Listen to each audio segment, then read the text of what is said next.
And I'm wondering how much of a migrant problem we would have as he raised it with regard to homeless migrants. Hmm. Yeah, Who, as he said, took up the spaces in the shelters. Yeah. yeah. All right, gentlemen, I do have Mr. Russell Chan online, and he's with the, if you want to call it, the kitchen of Love All, Serve All. Russell, I have it correct? Yes, that is correct. And what this kitchen does, and it's actually at the bottom of Abercrombie Street, where every day they cook meals and distribute to the homeless. So good morning to you, Russell. Hi, good morning. Good morning to you and the nation. Yeah, we have Paul Russell, Richards. what's the organization's name again? Sorry. Well, we call it the Love All, Serve All, right? Some people call it the Joy of Giving. It evolves, but the registered name is Love All, Serve All. Right. How many homeless people do you think, and just use Port of Spain, for example, are there in Port of Spain? Now you interact with the unfortunate daily, Yes. every Well, evening. yes, every evening. We started about 6 years ago. We cook every night. We have a nice kitchen facility now because it evolves all the time. We do about 250 meals every evening, and we we feed about 250 people. I would say there are about 60, 65 people that live on the street. It could be more. So that's what we deal with. We crossed over 600,000 meals so far since we started. And that's been how long is that? 6 years? Yeah, about 6 years now. And this is in the Port of No Spain more than area that. alone, or other areas? We do the whole, Port of Spain, we drive around. So we go and we know where people are. So we go drive around and distribute. We start by the library. We go down to George Street, Frederick Street. We go to Belmont. There's our brother in Belmont that collects about 30 meals every night, Michael. And then when we have extra, we go down to, the Riverside Plaza, which was used as a shelter, but they closed it a while back. And the people That sh- gather in front now. that shelter is closed. Yes, it Yes, is. They barred it off. Yeah. so I did I not know. believe the government, I was called to a meeting about 2 weeks ago with a lot of NGOs, and I believe they are turned sort of new building yesterday, Mhm. which they're going to build. And, they asked us for our input, and we want to be part of that facility, um, to provide a rehabilitation program, an assessment program for our people to catch themselves and get back on their feet again and be reintegrated back into society. Because we not only do meals, we provide medication, we provide clothes, the kitchen turns into a shelter, like provide meals when there is flooding throughout the country. So the kitchen does a lot. It's far reaching all over. And sometimes people just need people to talk to, you know, or to find Russell, what's support. your Go ahead, Paul. Sure. Yeah, I think Oh, he's frozen. frozen. Yeah. Go Yeah, ahead. we're doing the show by Zoom. Two of them are home. I'm in the office. He's frozen. Yeah. But go ahead, Paul. We can hear you now. Russell? How is the operation run? Who funds you? Is it goodwill of people, donations? How many people are part of this wonderful organization? Well, it started off, um, people, it's just good people come by, our friends, people hear what we're doing, people donate stuff. I personally do every Tuesday, so I would sponsor every Tuesday. And then somebody will do Wednesday, somebody come Thursday, Friday. So it has gotten bigger and bigger. People come and do their birthdays there. They will come and bring their aunties, their uncles, their families. Companies will come and bring their staff. So, the kitchen could hold 15, 20 people. So people come and cook there. And it's it's it's it's a both win situation where it builds teamwork and effort amongst family and friends and companies, and it really does both ends of the scale. It helps the people that come to provide the meals. We have a lot of support from the international school, the Canadian school, a lot of schools. A lot of people come and they cook in the kitchen. You have kids come in to partake and putting out the food, the meals, and then going to distribute. The Do joy people, is in the do people actually come into the premises and eat on the premises? Because as you talk about No, delivery, it's only a we kitchen facility. it's just a kitchen to cook. But people used to come outside, but we asked them to gather by the library. So we will go there, and we have one or two little points where people will gather. And what was quite amazing when we first started, the people were really, really looking bad, unkept, very, really bad, bad, bad. Um, and now, when you look at how they look now, they sort of they take care of themselves now, and they present themselves a little better. And when I ask people, I said, "But how are you looking like this now?" He said, "Well, I know you're all coming to have dinner with me, so I have to dress myself. I have to be presentable for dinner." So there's a lot of learning lessons for us. I don't think anybody wants to be homeless. And if you have certain challenges mentally and so on, you have no choice, I guess. But I don't think from all my interactions with people, nobody wants to be homeless. Have you been able to, in any way, on a voluntary method, that is, start a database collecting names? Is that something that you do to try and collect information on people? So I guess the authorities can better intervene if they have some sort of data to work with.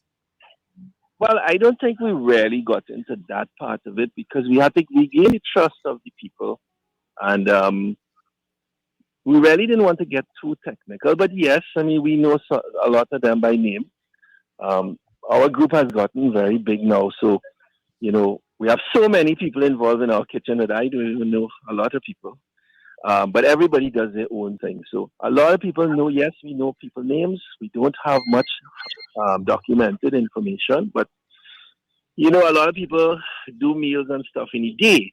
So in our meeting with the social ministry, they do a lot of data collection. The ministry has collection in a day, but we do in a night.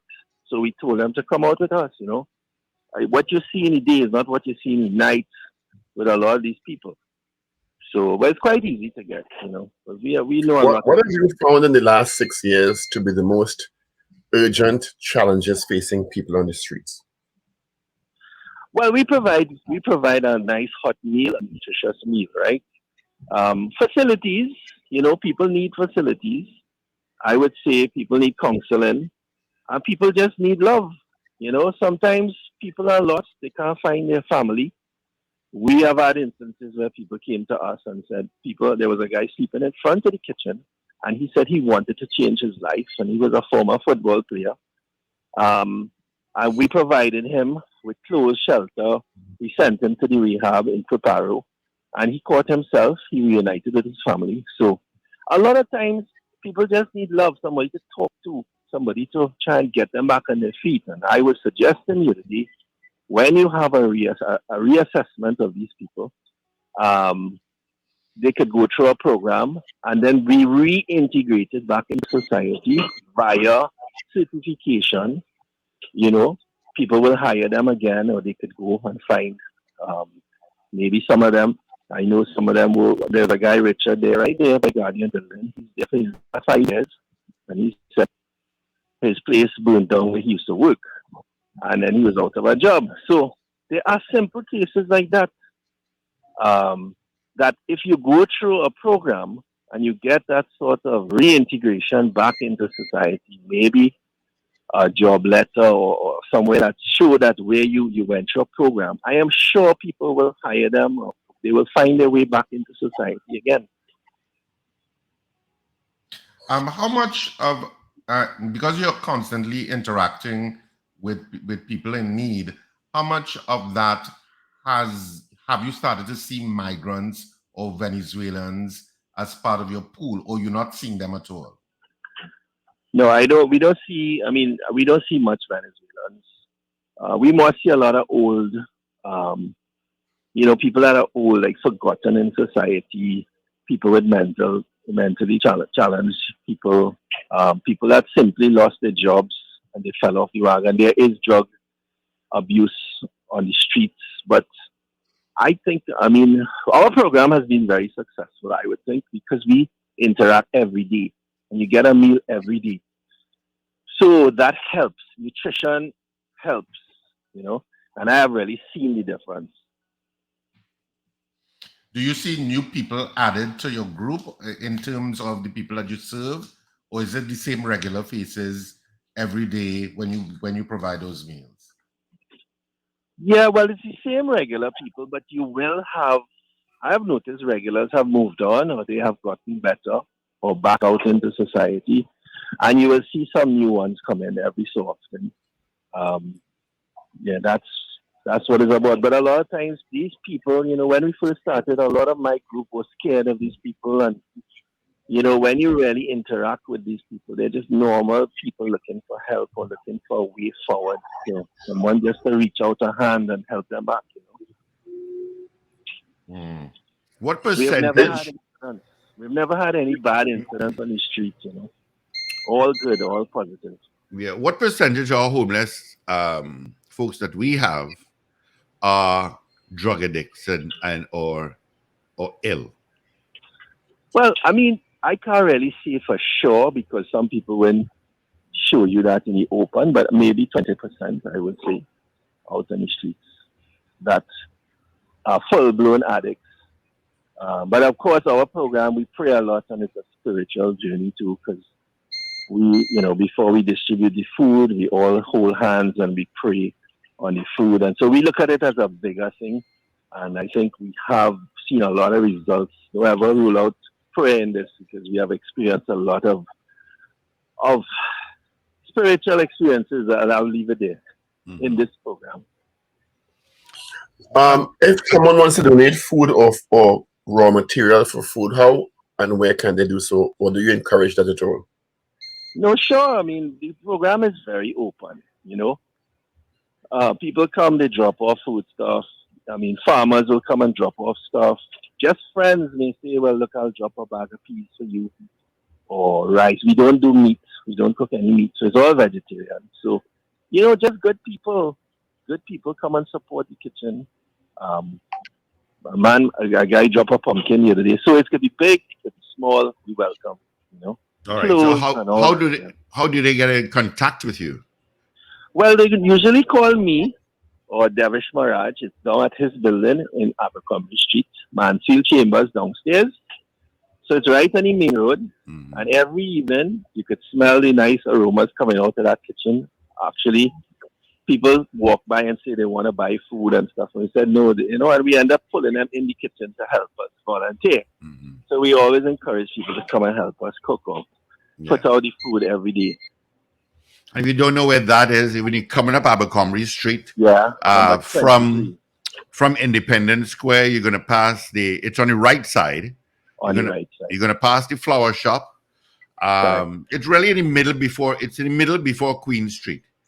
I know Yes, TT Post had a office there, and yes, if you know where that was, if you knew where that was, it's right there. Pretty much, you'll just see an alleyway, a yes. corridor, and it's right there. So it's number 23. There's a glass front, orange wrought iron gate, and you could actually peep in and see the kitchen from the main road Mhm. and people cooking and stuff. So we always welcome people to come and help volunteer. Michael, what's your position in this if you have a designation at all? Oh, sorry, Russell. Russell, Sorry? what's your position at Love All, Serve All? Well, I am just one of the founding members on the foundation. Um, that's all really. I'm on the board, so Okay. but Well, it's I very just want to easy. congratulate you. I think this is such an amazing initiative and that you've decided to do something about a situation that has been pervasive in this country and people are coming together and helping you is just such great news this morning, quite frankly.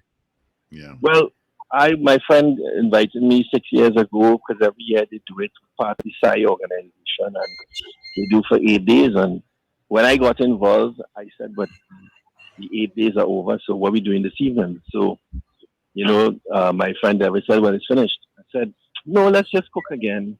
And we never stopped. So we were actually, Davish and myself and one or two people were cooking for like 20 people in the evening. We didn't know what we were doing. We were distributing all 12 in the night. And we finally got the method and we got it better and better. And then we built a beautiful kitchen downstairs. And it just grew. And that shows you if you anything could be fixed, if you put your mind to it, start one at a time, feed 10 people, went to 20, now 250, it goes up to 300. So we were tired. I was personally tired seeing people homeless and hungry, walking around with, tattered clothes for years. So it's really a passion of mine that I really would like to see. I wouldn't like to see any homeless people on the streets. We have too much of a Let me country. ask you a question this morning. Our question this morning, based on what the minister said yesterday, is that they're planning to bring a law or change the law to be able to, under specific circumstances, take people off the street for rehabilitation. Would you support that? I would support it. So what if people like us are involved, because it's a sensitive issue. Because obviously you don't want people being taken advantage of by the law.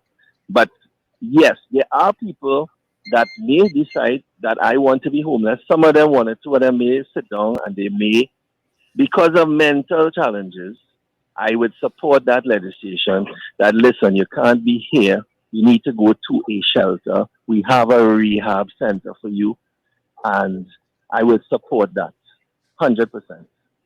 Because people are just lost out there, They just don't know where to go, where to turn.